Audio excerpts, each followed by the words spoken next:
در بین 50 کشور فقیر اول جهان 32 کشور مسلمانند.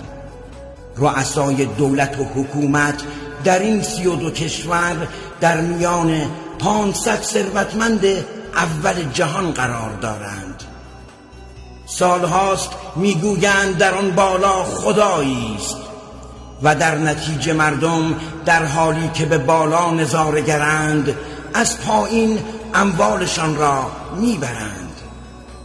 ادیان میگویند یک خدا وجود دارد، ولی باید گفت نه، 2 خدا وجود دارد.